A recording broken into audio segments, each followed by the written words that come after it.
بسم الله الرحمن الرحيم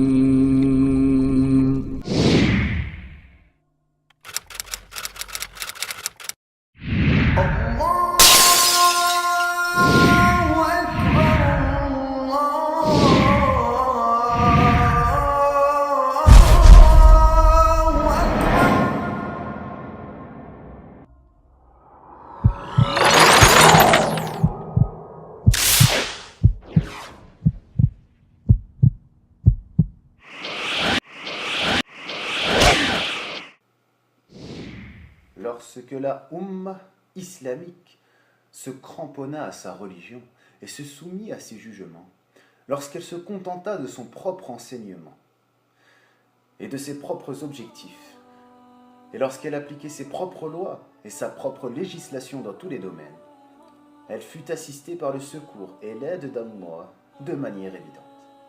C'est ici qu'elle vainquit les plus grands tyrans du monde, les plus grands injustes du monde, les plus grands despotes du monde, ceux qui avaient pour leitmotiv, comme aujourd'hui, la lutte contre la justice, l'équité, la liberté fondamentale et bien sûr la vérité. Puis, lorsque la Ummah se divisa, dû aux passions des gens et que les objectifs et les opinions se multiplièrent, divergèrent, devinrent le quotidien des musulmans, la crainte sortit des cœurs des opposants à l'islam, la crainte sur le terrain intellectuel. Ces musulmans que nous avons aujourd'hui réussi à affaiblir ne pourront plus représenter pour nous une réelle cause, une réelle lutte, une réelle résistance face à notre tyrannie. Quel que soit le pays, il y a des tyrans, il y a des personnes qui ont un projet, un agenda tyrannique, quelle que soit la contrée, quelle que soit la nation de cette planète Terre, et quelle que soit la religion dont se prétendent ces dits tyrans, despotes, etc. Puis lorsque la Ummah arriva à ce stade de faiblesse, à ce stade où les opposants à cette religion se mirent justement à s'emparer d'eux de par leur faiblesse, ils déclenchèrent, ces despotes, des guerres armées, commirent des génocides et s'emparèrent des musulmans en transformant leur système de gouvernance et en corrompant leur culture. Les guerres armées et les massacres ont eu lieu lors des croisades, et même avant cela, et elles n'ont, jusqu'à ce jour, jamais cessé. Première croisade, 1096, pour plus précisément, 1096. Et bien avant cela, il y avait déjà eu des clashs comme en France, quand les musulmans omeyyades sont montés en France, en passant par l'Andalousie, et ont lancé une série de razzias. Certains se sont établis, comme à Ramatuelle, le village qui aujourd'hui porte le nom de Ramatuelle et qui était Rahmatullah à l'époque, et tous les endroits de France où la présence maure, M-A-U-R-E, a été constatée. Il y avait déjà à ce moment-là des clashs, des oppositions. Et jusqu'à ce jour, cela n'a pas cessé. En ce qui concerne leur volonté à ces tyrans, à ces despotes de toute nation et de toute religion, leur volonté de changer nos systèmes et nos lois, ils ont tenté et tentent toujours de contrôler les musulmans de leur circuit et de les soumettre à leurs lois et législations qu'ils ont conçues alors avec déficience au niveau de la raison et passion. À savoir que le siècle des Lumières est bien loin de ce que nous proposent aujourd'hui les opposants à l'islam. Car parmi les Lumières, il y avait des opposants à l'islam, les fameux philosophes. Et il y en avait certains qui n'étaient pas d'accord, mais qui, dans leur opposition, respectaient l'individu, respectaient la culture, respectaient la civilisation. Cela a bien changé. Cela a corrompu les opinions. Cela a corrompu les pensées. On pense aujourd'hui que l'islam est un ennemi culturel, civilisationnel, religieux et surtout économique, bien sûr. Parce que l'économie, c'est le nerf de la guerre. Et l'économie est aussi une guerre de nerfs. Les dits donc opposants de l'islam nous ont conquis, nous musulmans, avec leurs lois, et s'attendent à ce que nous délaissions les jugements du Coran et de la Sunna, divins et prophétiques, qui sont issus du Seigneur de l'univers et qui servent entièrement l'intérêt des serviteurs. Si nos opposants réussissent à nous vaincre dans ce domaine, sachez qu'ils auront remporté une double victoire. Premièrement, nous serons devenus leurs instruments.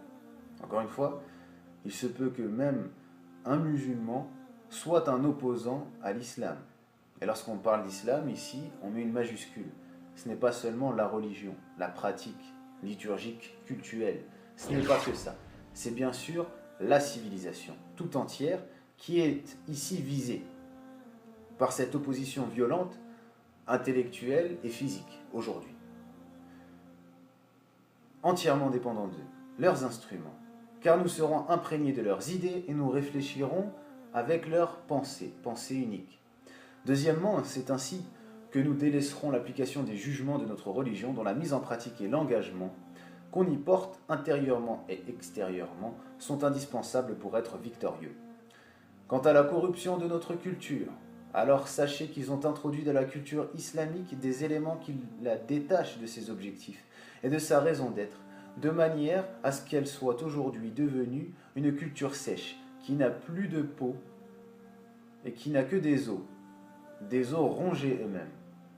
Une culture dans laquelle on ne reconnaît plus la vivacité de la religion, ni sa richesse, ni son caractère humaniste au sens premier du terme.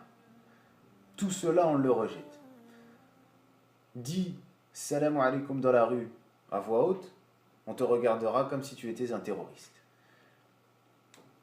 C'est la base, c'est le b.a.-ba, mais cela s'exprime à des niveaux bien plus hauts de la société, comme lorsque l'on fait des études supérieures, lorsque l'on va à la Sorbonne, lorsque l'on va à l'école du Louvre ou dans d'autres instituts, dans d'autres universités ou instituts, on se rend compte que ce que l'on appelle l'islamophobie ne tient pas simplement de la haine de l'islam, mais bien d'un paternalisme ancré dans les mœurs de certains, si ce n'est de la masse française et autres, mondialisée, globalisée, acculturée. La masse acculturée de cette planète Terre est aujourd'hui positionnée de manière à ce que même au Brésil, lorsque des femmes se convertissent à l'islam, donc des sœurs en islam, à ce moment-là, dans la rue, on les considère comme étant des terroristes. Dans le métro, dans le bus, dans les transports, dans les moyens de transport du pays du Brésil, on les considère comme des terroristes.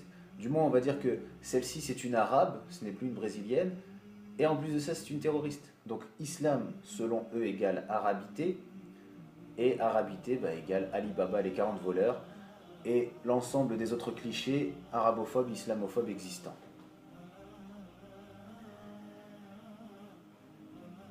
Donc, ils ont tout pillé.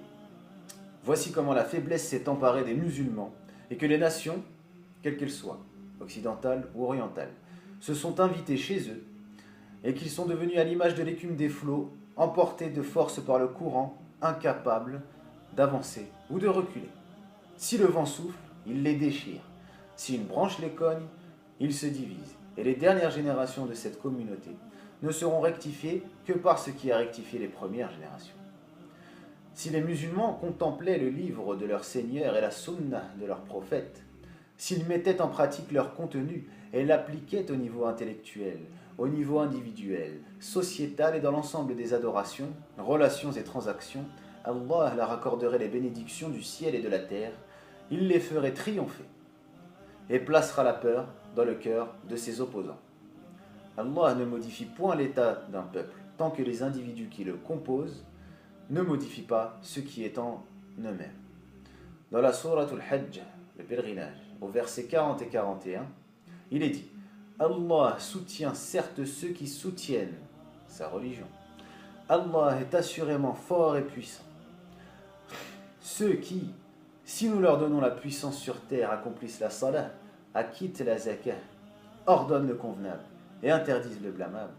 Cependant, l'issue finale de toute chose appartient à Allah.